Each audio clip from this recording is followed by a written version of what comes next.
All right, so you guys wanted to do a deep dive on some real-life conspiracies, and let me tell you, this one's a doozy. Oh, yeah. Forget the grassy knoll or alien cover-ups. Right. We're talking about a conspiracy orchestrated by our own government, Yeah. and it targeted some of the most prominent figures in the civil rights movement. It's wild. What's so fascinating about this is that this isn't some fringe theory. This is like documented historical fact. Right. We're talking about COINTELPRO, a program run by the FBI from the 1950s to the 1970s. Yeah. And its specific goal was to undermine Black leaders and organizations. Yeah, seriously, Chapter 15 of Conspiracy Theories, or spoiler alerts, 20 Tales of Deception, really lays this out. And it's chilling stuff. The FBI, the agency that's supposed to protect us, Yeah.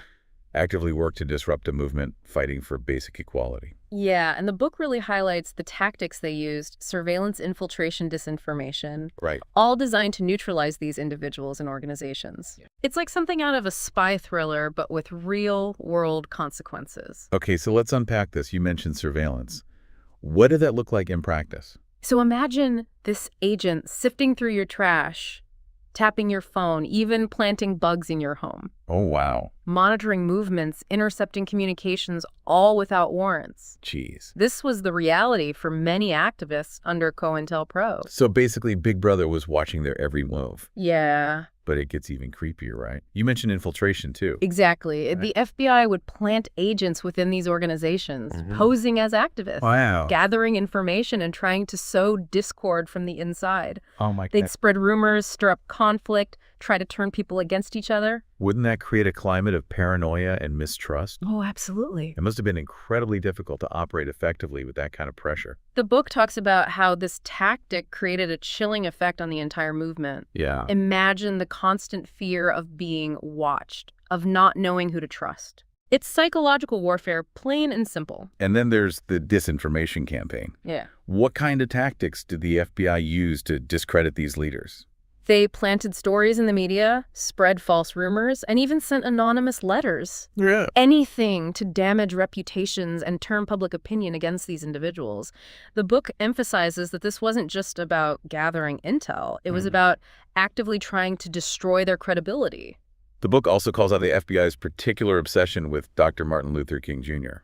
Right. The FBI saw Dr. King as a major threat and went to extraordinary lengths to discredit him. It's hard to believe. They tapped his phones, bugged his hotel rooms. They even sent him an anonymous letter urging him to commit suicide. That's just horrifying. To think that an organization meant to uphold the law would resort to such tactics, especially against someone like Dr. King. It's a stark reminder of how power can be corrupted. And the book really drives home that point. It explores the psychological impact of these tactics, the sense of paranoia and isolation they created. Imagine you're Dr. King leading a peaceful movement and you receive that letter. Yeah. Is it a genuine threat? Oh my gosh. Is it the FBI trying to break you? That level of uncertainty and fear was part of their strategy. It's almost hard to believe that this was happening in America during the fight for civil rights. It makes you wonder, how could something like this go on for so long without being exposed?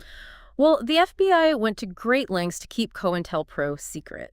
But eventually the truth did come out, and it wasn't through official channels. It was a group of activists who blew the whistle on the whole operation. Really? In 1971, they broke into an FBI office in Media, Pennsylvania, and stole a bunch of classified documents. We had a break-in, like a real-life heist. Yes. Wow. And these documents, which became known as the FBI files, contained detailed information about COINTELPRO. Its goals, its tactics, its targets, it was all laid bare. But wouldn't it have made more sense for journalists or politicians to uncover something like this? Yeah. Why do you think it was activists who exposed COINTELPRO? That's a great question, and one that the book touches on. I think it speaks to the dedication and courage of these activists.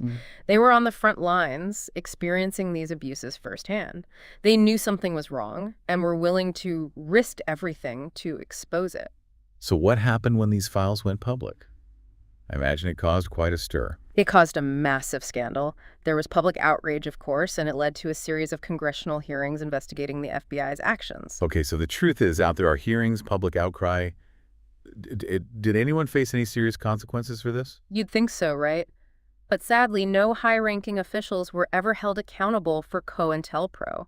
There were some reforms put in place to prevent such abuses from happening again, but no one really faced any real punishment. It's unbelievable that something this egregious could happen with so little accountability. It really makes you question the systems of power in place. But at least the program was shut down, right? Yes, COINTELPRO was officially disbanded in 1971, shortly after the media break-in. It was a major victory for civil liberties, but a chilling reminder of how easily power can be abused, especially when shrouded in secrecy. The book Conspiracy Theories, or spoiler alerts, really dives into the aftermath and the impact of the revelations. What stood out to you about how the book frames this period? Well, the book highlights that the exposure of COINTELPRO wasn't just a scandal, it was a turning point. It forced a national conversation about the balance between national security and individual rights. The Church Committee hearings, for example, were a direct result of these revelations. Wait, the Church Committee, that rings a bell, but can you remind me what those were about? Absolutely. The Church Committee was a Senate Select Committee formed in 1975 to investigate intelligence gathering abuses by the CIA, FBI, and other government agencies. Oh, right. It was a huge deal, a direct response to the public outcry over programs like COINTELPRO. So these hearings weren't just about COINTELPRO. They were about a broader pattern of government overreach. Exactly. And the book emphasizes that the Church Committee's findings were groundbreaking. Yeah. They revealed a whole range of illegal activities, warrantless wiretapping, mail opening, infiltration of domestic groups, things that most Americans couldn't have imagined their government doing. It's like peeling back the layers of an onion, and each layer is more disturbing than the last. Yeah. So what impact did these hearings have? Did they lead to any real change? They did.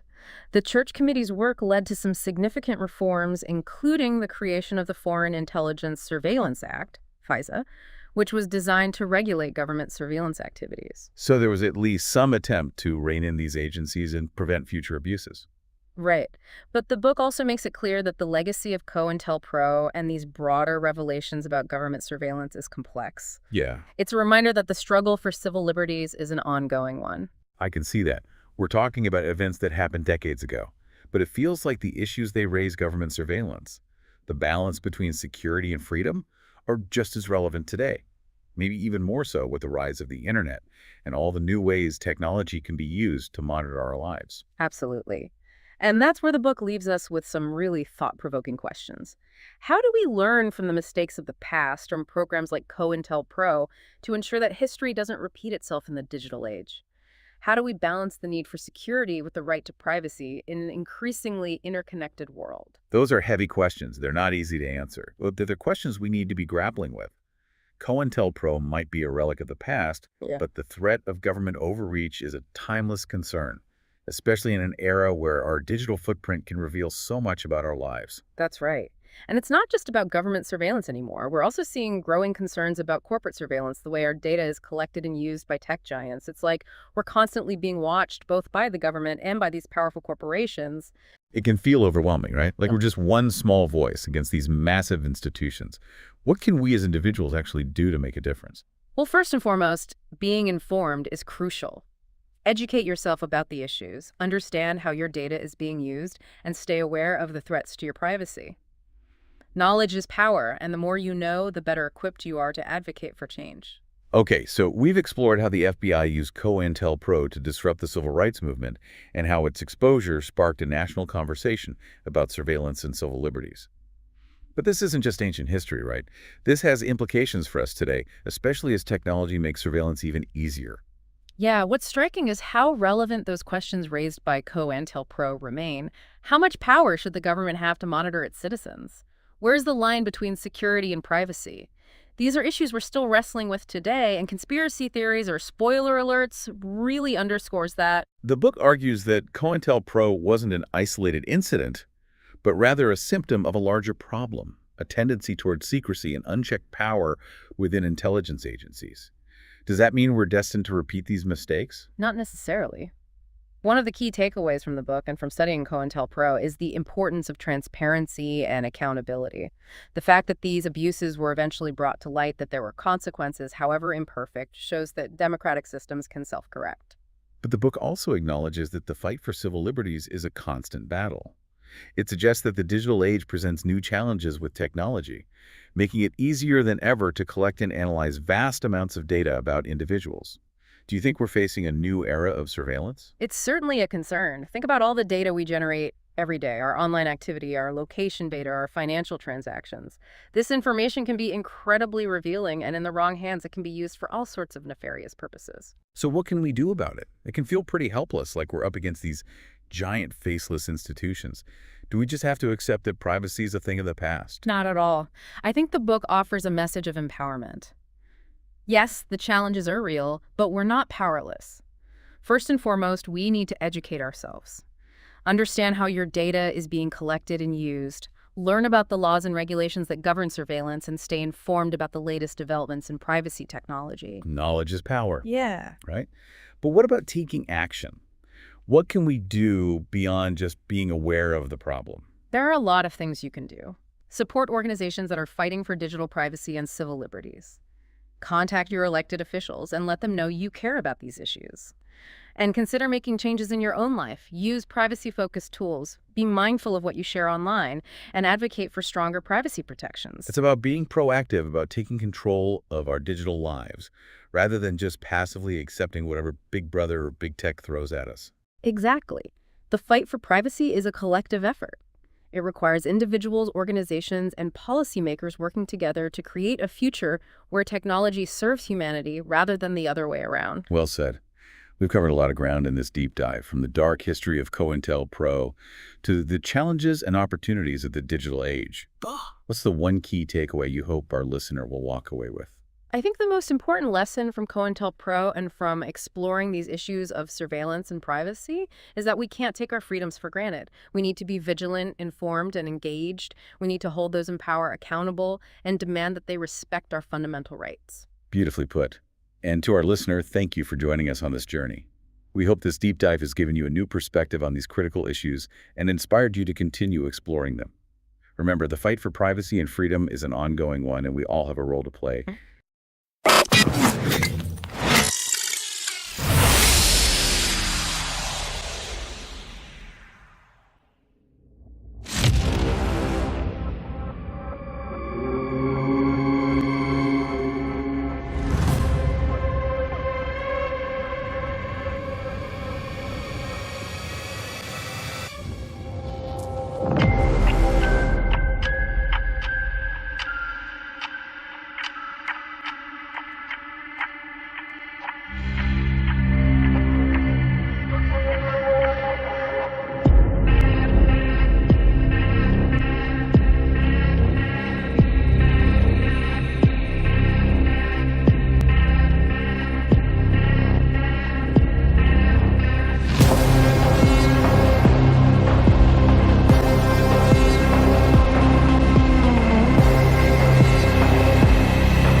Unlock the secrets and decide for yourself. Dive into the conspiracy theories or spoiler alert series, now with all 4 groundbreaking books available. Explore the untold stories, hidden truths, and shocking revelations. Get your copies today and join the movement.